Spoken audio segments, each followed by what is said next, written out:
ఇక్కడున్న ప్రజలందరూ కూడా భక్తిలోకి వెళ్ళడము అనేది ఎక్కువగా కనిపిస్తూ ఉంటుంది. మరి అంతేకాదు, అతడు తన ఇంటి వారందరితో కూడా దేవుని యందు భయభక్తులు గలవాడై ఉండి ప్రజలకు బహు ధర్మము చేయించు ఎల్లప్పుడూ దేవునికి ప్రార్థన చేయవాడంట. చూడండి ఎంత భక్తి పడవచ్చు. ఇట్లాంటి భక్తి మనకు కావాలి. ఈ కొర్నేలి అనేటువంటి వ్యక్తి భక్తిపరుడు, శతాధిపతి. ఎవరండి?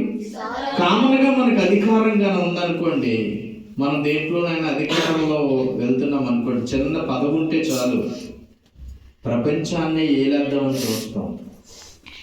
కానీ ఇక్కడ కొర్నేలి అనేటువంటి వ్యక్తి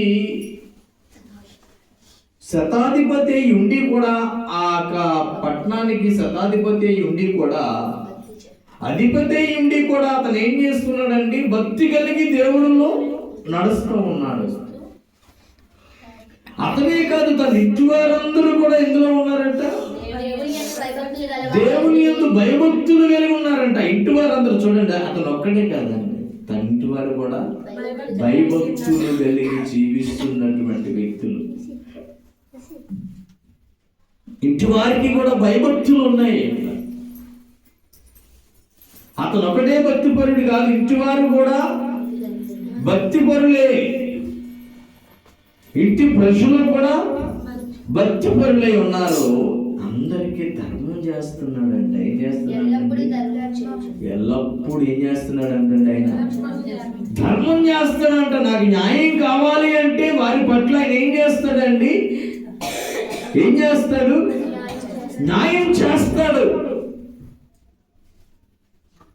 ధర్మము కలిగినటువంటి వ్యక్తి అయినా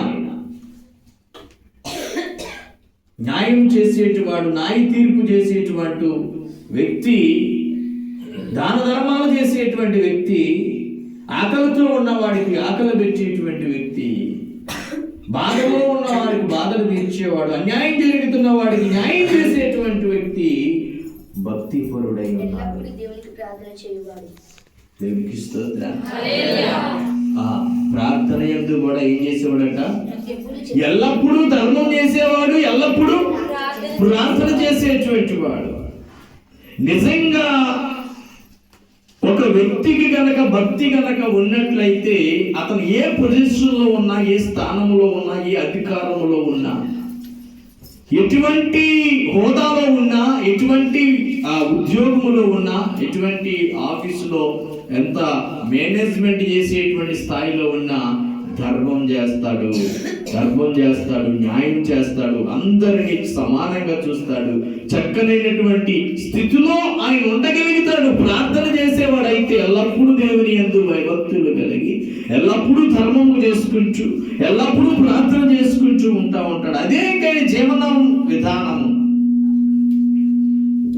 ఒక మనిషి గనక దైవ భక్తిలో నడుస్తున్నట్లయితే, ఒక వ్యక్తి గనక క్రీస్తు భక్తిలోకి వెళ్ళినట్లయితే, ఆ మనిషి ఏ స్థాయిలో ఉన్నా, ఏ స్థితిలో ఉన్నా, ఎంత ఉద్యోగంలో ఉన్నా, ఎంత యాక్టర్ అయినా, ఎంత డాక్టర్ అయినా, ఎంత మరి కలెక్టర్ అయినా, ఎంత హోదాలో ఉన్నా, అది సీఎం అయినా పిఎం అయినా ఎవరైనా సరే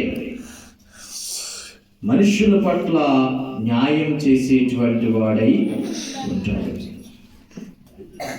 ఎల్లప్పుడూ ఇంట్లో భక్తి చేస్తూ ఉంటాడు, భక్తిపరుడుగా కొనసాగుతూ ఉంటాడు. కొర్నేలి, నీ జీవితం ఎంత గొప్పది. నిజంగా నువ్వు శతాధిపతి అయి ఉండి కూడా,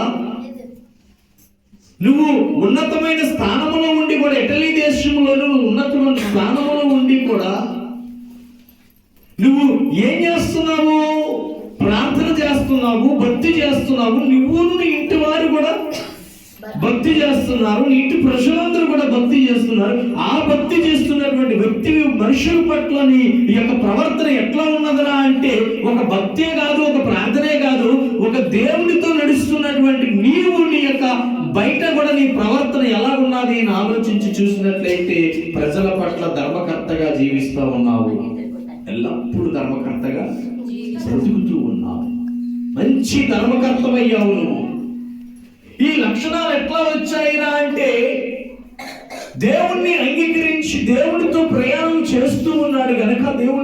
ఉన్నాడు కనుక ఇలాంటి ధర్మకర్త అవగలిగాడు దేవుని ప్రియమైనటువంటి బిడ్డ. ఈరోజు మరి చాలా మంది పిల్లలు చర్చిల్లో ఉంటున్నారు.